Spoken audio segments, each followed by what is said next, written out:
dalam Kristus, Anda harus punya keintiman dengan Tuhan. Gimana caranya? Tabraklah semua kesibukanmu, keluarlah dari segala kebisingan dunia, dan tutup pintu, dan kunci pintu, dan beradalah di tempat tersembunyi yang cuma ada kamu dan Tuhan di situ. Tanpa keintiman dengan Tuhan, kita tidak mungkin tinggal di dalam Tuhan. Ketika kita melekat dengan Kristus, tinggal di dalam firman-Nya, tinggal di dalam hadirat-Nya, memiliki ketergantungan sama Dia. Ibaratnya gini, kita bilang gini, Tuhan, tanpa Engkau aku gak bisa. Bayangin, buah gak akan ada di hidup kita kalau kita gak melekat sama pohon, yaitu Bapa kita. Adanya aliran kehidupan dalam hubungan kita dengan Yesus, di mana ada nutrisi rohani, yaitu firman Roh Kudus yang mengalir dari Kristus ke dalam segala aspek kehidupan kita, yang membuat hidup kita berbuah dalam segala hal, berbuah dalam hubungan, berbuah dalam pekerjaan, berbuah dalam iman.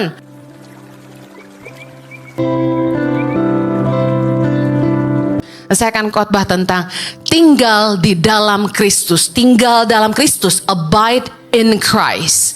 Yohanes 15 ayat yang keempat, kita akan baca sama-sama sampai ayat 8. 3, 2, 1. Tinggallah di dalam aku dan aku di dalam kamu, sama seperti ranting tidak dapat berbuah dari dirinya sendiri kalau ia tidak tinggal pada pokok anggur. Demikian juga kamu tidak berbuah jikalau kamu tidak tinggal di dalam aku. Akulah pokok anggur dan kamulah ranting-rantingnya. Barang siapa tinggal di dalam aku dan aku di dalam dia, ia berbuah banyak. Sebab di luar aku kamu tidak dapat berbuat apa-apa. Ayat ke-6. Barang siapa tidak tinggal di dalam aku, ia dibuang keluar seperti ranting dan menjadi kering. Kemudian dikumpulkan orang dan dicampakkan ke dalam api, lalu dibakar. Ayat ke-7. Jikalau kamu tinggal di dalam aku dan firmanku tinggal di dalam kamu, mintalah apa saja yang kamu kehendaki dan kamu akan menerimanya. Ayat 8. Dalam hal inilah Bapakku dipermuliakan, yaitu jika kamu berbuah banyak, dan dengan demikian kamu adalah murid-muridku. Dalam Yohanes 15 ayat 1 sampai 8, Yesus menggunakan metafora pokok anggur sebagai gambaran tentang hubungan dirinya dengan murid-muridnya, yaitu kita. Katakan amin. Nah, pengertian tinggal dalam Kristus yang akan saya perdalam dalam Yohanes 15 ayat ke-5. Barang siapa tinggal di dalam aku, makna tinggal di dalam Kristus seperti apa? Mari kita lihat bahasa aslinya. Kata tinggal menggunakan kata meno dalam bahasa Yunani yang artinya menetap, berdiam, tidak pergi, menjadi satu yang permanen. Yang artinya begini, Yesus mau kita mempunyai hubungan yang tetap dan menyatu. Katakan tetap dan menyatu dengan Dia. Seperti saya gambarkan suami istri, ya. Makanya firman Tuhan Yesus mengatakan dalam Matius 19 ayat ke-6, demikianlah mereka bukan lagi dua melainkan satu. Suami istri ketika dipersatukan dalam pernikahan yang kudus, dikatakan mereka bukan lagi dua melainkan satu. Demikianlah Tuhan Yesus menghendaki hubungan kita dengan Dia seperti hubungan suami istri. Kita punya hubungan yang permanen, yang tetap dan terus menerus, hubungan yang konsisten, tidak timbul tenggelam. Seringkali di Alkitab dalam Perjanjian Baru digambarkan hubungan Kristus dengan gereja adalah sebagai mempelainya. Dalam Efesus 5 Rasul Paulus menjelaskan tentang hubungan antara Yesus dengan gereja sebagai mempelainya. Nah, kita nggak bahas Efesus 5, tapi saya mau kasih gambaran tentang hubungan suami istri dan apa ekspektasi Yesus ketika kita katakan kita tinggal di dalam Dia. Saya percaya Yesus mau kita punya komitmen dalam membangun hubungan yang tetap dan menyatu dengan Dia.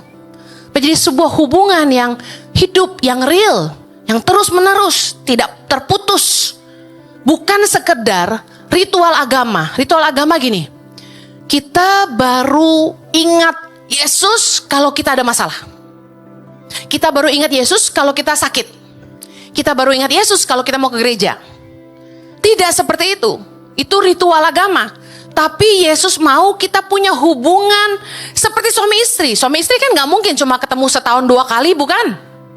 Tapi banyak orang Kristen yang ingat Yesus cuma Paskah sama Natal aja. Yes? Banyak orang Kristen kayak kapal selam. Timbul, tenggelam. Timbul, tenggelam. Timbulnya kapan? Waktu Paskah. Waktu Natal. Kenapa? Saya pengen tahu loh kenapa. Kenapa Paskah dan Natal yang dipilih? Banyak drama gitu ya. Banyak perayaan. Banyak makan-makannya. Yesus gak mau hubungan kita dengan dia seperti itu. Jangan jadi Kristen kembang api yang hanya ke gereja setahun 2 kali. Amen. Hubungan suami istri kan gak mungkin gini. Satu hari Pastor Jojo suami saya, besok ganti lagi. Lusa Pastor Jojo suami saya, besoknya lagi bosen, gak lagi. Gak gitu. Hubungan suami istri itu konsisten, permanen, selamanya, no turning back. Katakan amin. Suka maupun duka, sakit maupun sehat, miskin maupun kaya, selalu bersama-sama. Jangan kayak istri-istri yang di masa pandemi, di masa sulit, ekonomi sulit, tinggalin suami ke luar negeri, kawin lagi. Demi permanent resident Australia, demi green card Amerika. Suami di Indonesia ditelantarin, zaman edan. Kalau dulu cowok yang ninggalin istrinya, ya kan? Punya istri, punya anak, ditinggal pergi jadi TKI, terus lupa punya anak bini, kawin lagi. Suka sama suka ketemu di lokasi cinlok. Hubungan kita dengan Tuhan harusnya permanen. Hubungan yang organik, hubungan yang hidup. Enggak cuma sekali-kali, tetapi kita selalu menyadari Kristus, keberadaan Kristus dalam hidup kita. Nah, di dalam hubungan suami istri ada keintiman. Yang pertama tadi ada komitmen untuk selalu bersama-sama. Jangan kalau lagi susah cari Tuhan, lagi senang lupa Tuhan, enggak gitu ya. Kalau lagi butuh cari Tuhan, kalau udah diberkati lupa Tuhan, enggak gitu. Karena banyak jemaat yang kalau lagi butuh cari saya sama Pastor Jojo minta didoain. Begitu udah kaya lupa. Boro-boro bayar perpuluhan. Bilang terima kasih atas doanya aja enggak. Yang balik ke saya, kasih tahu saya bahwa Bu Heni terima kasih doanya.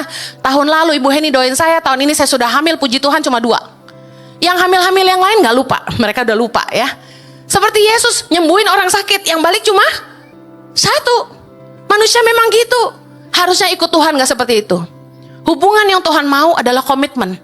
Dalam suka maupun duka, susah maupun senang, sakit maupun sehat, miskin maupun kaya, kita ikut Tuhan. Yang mau katakan amin. Di dalam hubungan sama istri yang kedua gambarannya, ada keintiman.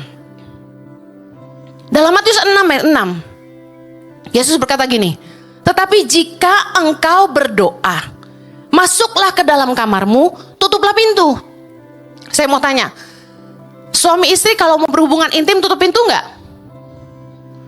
Apa tuh Bu Heni hubungan intim? Ya nggak tahu, nggak usah nanya. Ada di sini yang kalau suami istri berhubungan intim buka pintu, nyalain lampu terang-terang, di videoin lagi, ada? Atau pamit sama anaknya, nak, papa mama hubungan dulu ya, ada? Enggak. Yang namanya keintiman dilakukan di tempat tersembunyi. Pintunya dikunci, amin. Apalagi papa mama yang anaknya kalau masuk kamar gak ketuk pintu, pembantu rumah tangga ketok 2 kali panggil langsung masuk, itu gak aman, harus kunci pintu. Katakan suami kan, istrimu kunci pintu, gak aman aku gitu kan. Waduh, sampai bablas 1 kali anak kita bilang gini, I didn't see anything. Ada yang ngalamin itu, haleluya. Makanya saya kasih tahu, suami istri gak boleh tidur sama anaknya. Siapa di sini papa mama yang males pindahin anak, anak tidur sama papa mama? Angkat tangan. Saya kasih tahu, 1 kali saya konseling. Ini nyeleneh sedikit dari tema khotbah. Saya konseling seorang anak perempuan. Dia terikat dengan dosa seksual yang amat sangat parah. Dia menjadi hyper seks. Dia tuh ketemu cowok manapun diajak seks. Ngeri nggak tuh? Ini anak perempuan, maaf ya, saya ngomong apa adanya. Tidak cantik, biasa aja. Agak gemuk sedikit. Tapi herannya tuh cowok si gelap mata, semua diajak tidur mau. Saya tanya, sebenarnya adakah apa sama kamu? Saya konselingin dia. Apa yang terjadi? Papa mamanya ketika berhubungan intim tidak tutup pintu. Dan dilihat anak-anaknya.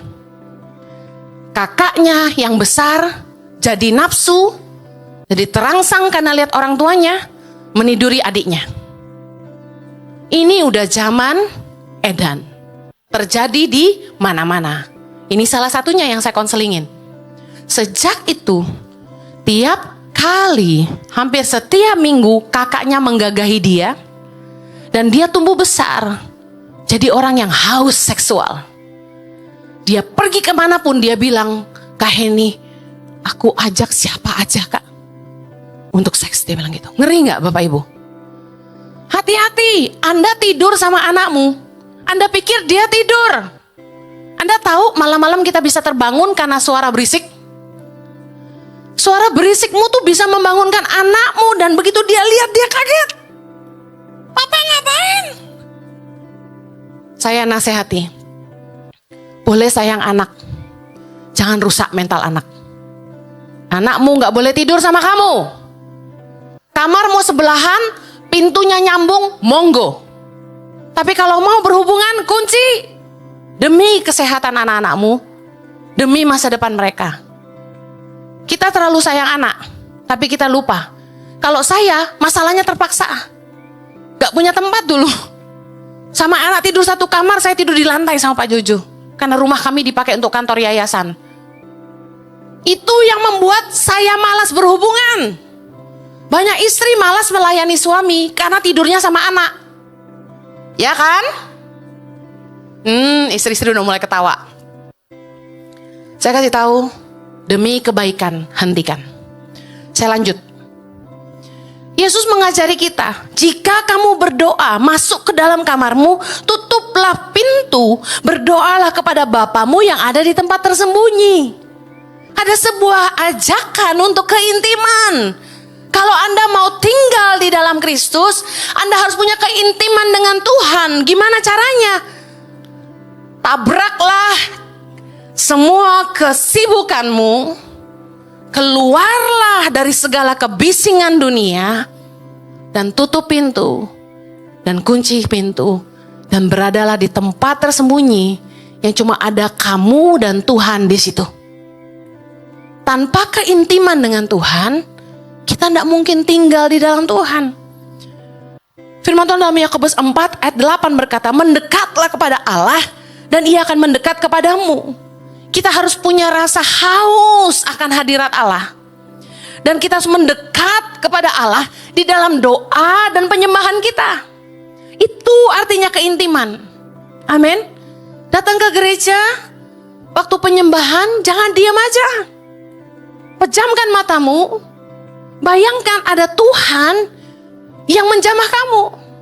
Saya kalau nyembah itu, saya ulurkan tangan saya. Saya membayangkan saya pegang tangan Tuhan. Waktu tadi kita nyembah, saya bayangin Tuhan pegang tangan saya. I dance with the Lord.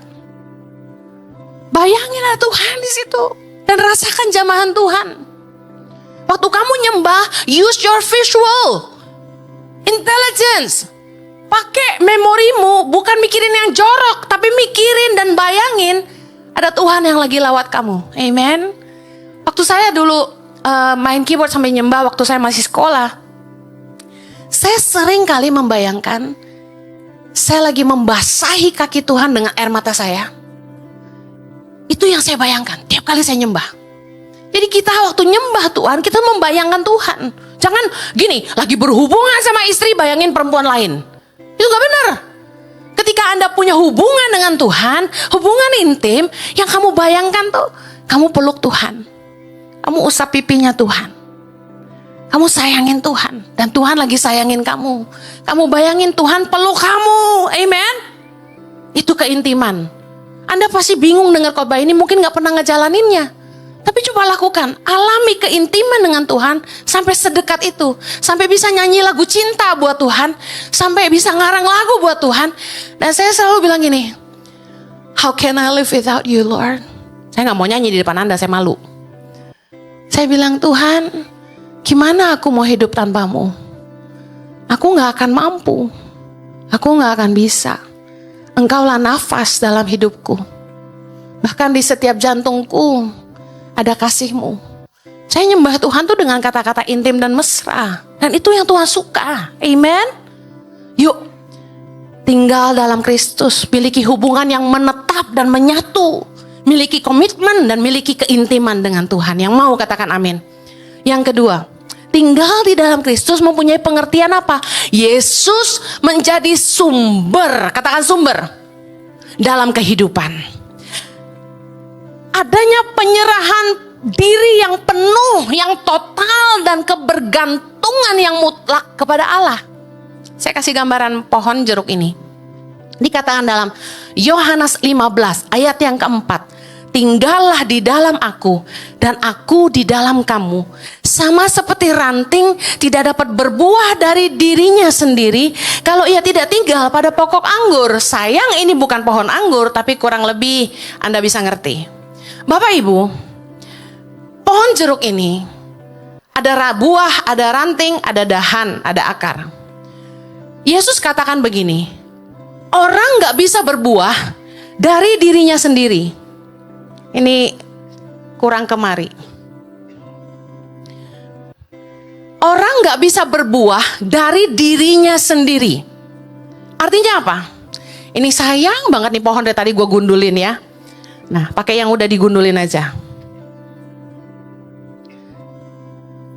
Ranting gak bisa berbuah dari dirinya sendiri. Ketika kita memotong ranting ini dari pohon ini, langsung detik itu juga aliran nutrisinya berhenti. Ranting-ranting yang lain yang masih terhubung dengan dahannya menerima asupan nutrisi, gizi, air, makanan, pupuk semua dari dahannya. Karena dahan yang punya akar. Tapi ketika terputus gak bisa lagi. Meskipun kelihatan penuh potensi. Saya bisa lihat ada pucuk-pucuk yang masih bisa tumbuh daun dan mungkin buah di situ. Tapi karena sudah terputus dari sumbernya, dia sudah tidak berdaya lagi. Yesus bilang, kamu tidak bisa berbuah ketika kamu tidak tinggal dalam aku.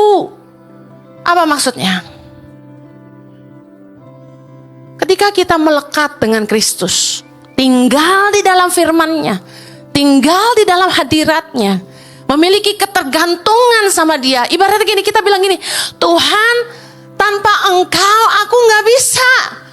Bayangin buah gak akan ada di hidup kita kalau kita gak melekat sama pohon, yaitu Bapa kita. Adanya aliran kehidupan dalam hubungan kita dengan Yesus, di mana ada nutrisi rohani, yaitu firman Roh Kudus yang mengalir dari Kristus ke dalam segala aspek kehidupan kita, yang membuat hidup kita berbuah dalam segala hal, berbuah dalam hubungan, berbuah dalam pekerjaan, berbuah dalam iman. Saya gambarkan begini dengan bahasa sehari-hari.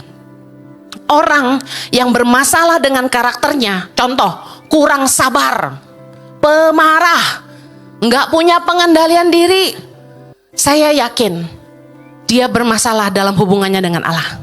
Coba periksa saat teduhnya. Kalau tiba-tiba suamimu marah-marah, bosmu nggak sabaran, istrimu tiba-tiba gampang emosian, jangan bilang, oh lagi datang bulan, bukan. Coba tanya, kurang doa ya?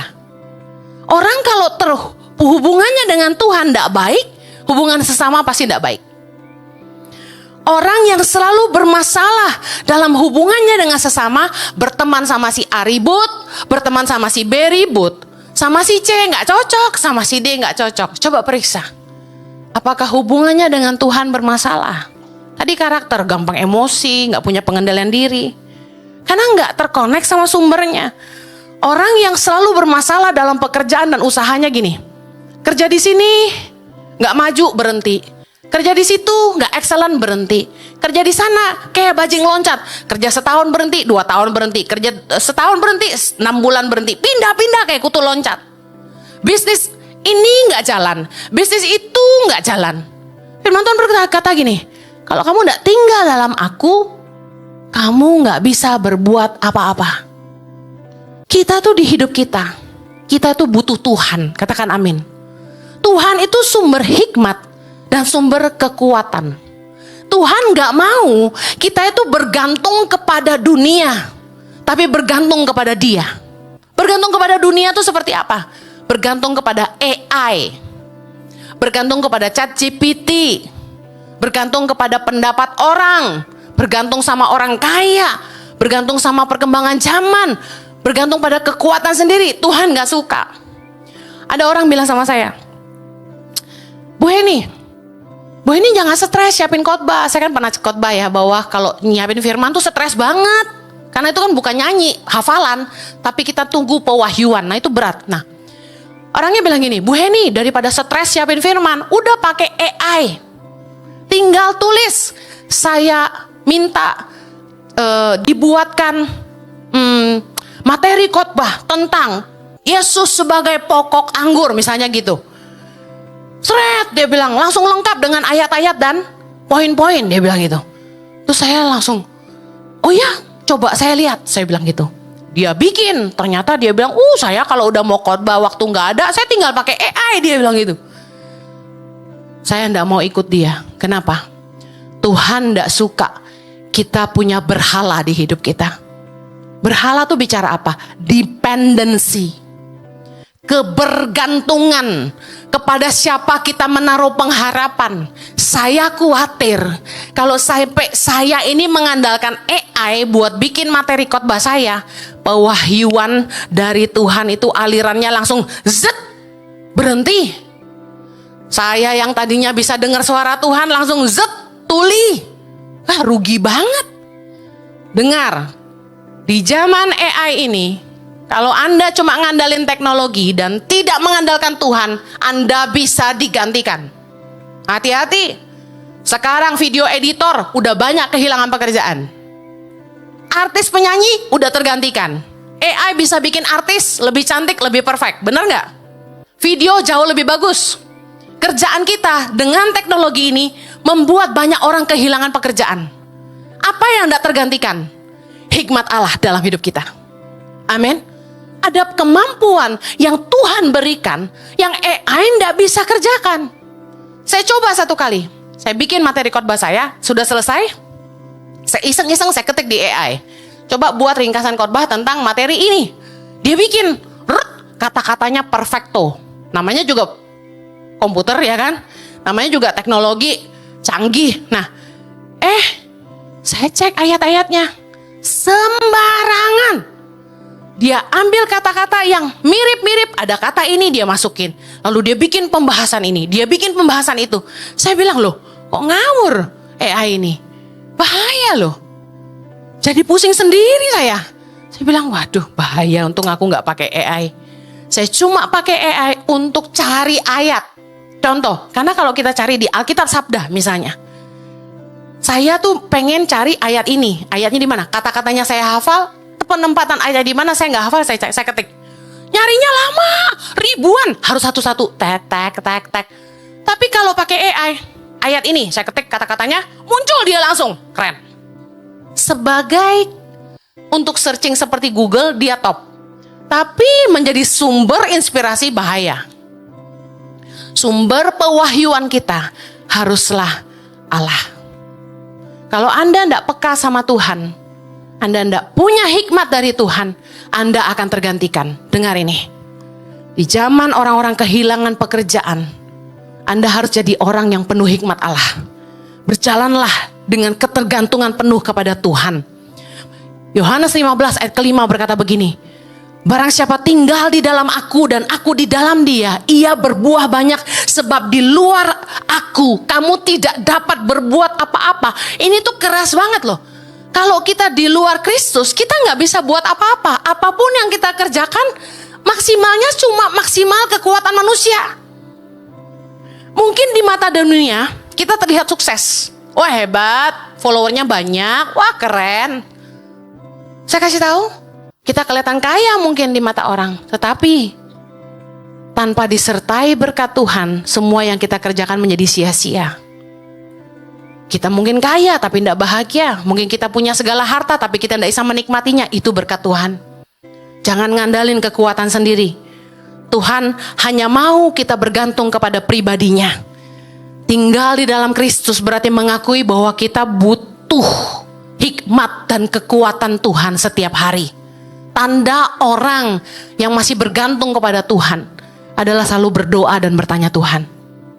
Tapi kalau Anda setiap pagi bisa berangkat kerja tanpa minta perlindungan dan hikmat Tuhan, berarti Anda sudah mulai mengandalkan kekuatan sendiri. Hati-hati. Yeremia 17 ayat yang kelima berkata, terkutuklah orang yang mengandalkan manusia, yang mengandalkan kekuatannya sendiri, dan yang hatinya menjauh daripada Tuhan.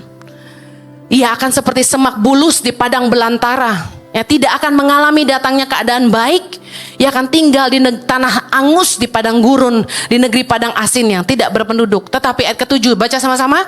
Diberkatilah orang yang mengandalkan Tuhan, yang menaruh harapannya pada Tuhan. Ia akan seperti pohon yang ditanam di tepi air, yang merambatkan akar-akarnya ke tepi batang air, dan yang tidak mengalami datangnya panas terik, yang daunnya tetap hijau, yang tidak khawatir dalam tahun kering, dan yang tidak berhenti menghasilkan buah. Saya pernah khotbah di akhir tahun.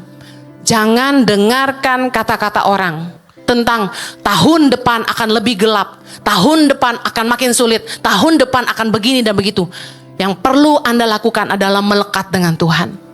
Selama Anda melekat dengan Tuhan, mengandalkan Tuhan, punya kekuatan dari Tuhan dan hikmat dari Tuhan, kamu akan baik-baik saja. Katakan amin. Sudah berapa tahun nubuatan seperti itu datang, dan sampai hari ini kita masih berdiri karena kemurahan Allah. Yang percaya katakan amin.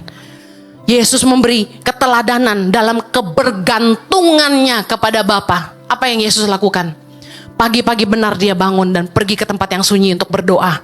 Lukas 5 ayat 16, ia mengundurkan diri ke tempat-tempat yang sunyi dan berdoa. Kehidupan Yesus memberi teladan kepada kita.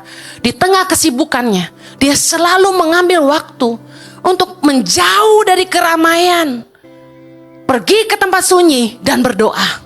Saya percaya Yesus juga mau kita di tengah kesibukan kita tidak boleh kehilangan waktu untuk mencari Allah. Saya kasih tahu, kita harus making time to have time. Anda sering bilang sama anakmu, sorry, mama papa sibuk, gak bisa nemenin kamu. It's an excuse. Sesibuk-sibuknya kita pasti bisa punya waktu kalau kita bikin waktu. Yang setuju katakan amin. We have to make the time. Unless we will have no time. Kita gak akan pernah punya waktu kalau kita gak bikin waktu itu. Create that moment. Saya memastikan setiap hari saya telepon anak saya dan saya bilang gini, Excel ada di mana? Excel mau makan sama mama enggak? Excel mama di rumah. Excel mau makan sama mama enggak? Excel mau makan siang atau mau makan malam? I chase my boy. Anak remaja jarang di rumah, main sama temennya, lebih senang kumpul sama temennya.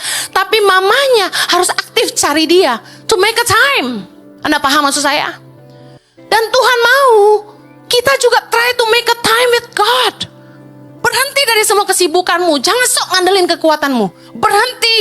Berlutut. Duduk di mobilmu. Kunci pintu dan bilang ini, Tuhan, sebentar lagi aku mau meeting. Aku tahu bahwa tanpa hikmatmu, aku gak akan bisa menang di tender ini. Aku tahu tanpa pertolonganmu, semua upayaku akan sia-sia. Tolong aku Tuhan.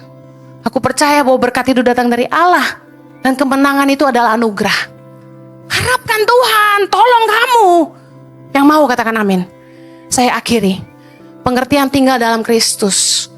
Firman-Nya harus tinggal di dalam kita.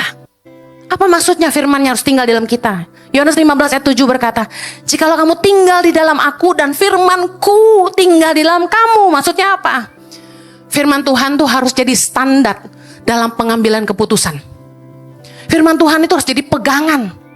Jadi satu-satunya standar dalam hidup kita tentang benar maupun salah. Apapun yang kita mau lakukan, apapun pengaruh dunia, cuma standar kita satu, firman Tuhan. Kalau nggak sesuai firman Tuhan itu nggak benar. Pertimbangan hatimu tentang benar atau salah harus firman Tuhan. Katakan amin. Kalau firman Tuhan berkata jangan makan suap, ya udah biarpun kamu mau disuap, jangan ambil. Kamu disuruh mengkhianati temanmu. Kamu dikasih uang. Kamu bilang gini, Bu saya kan butuh.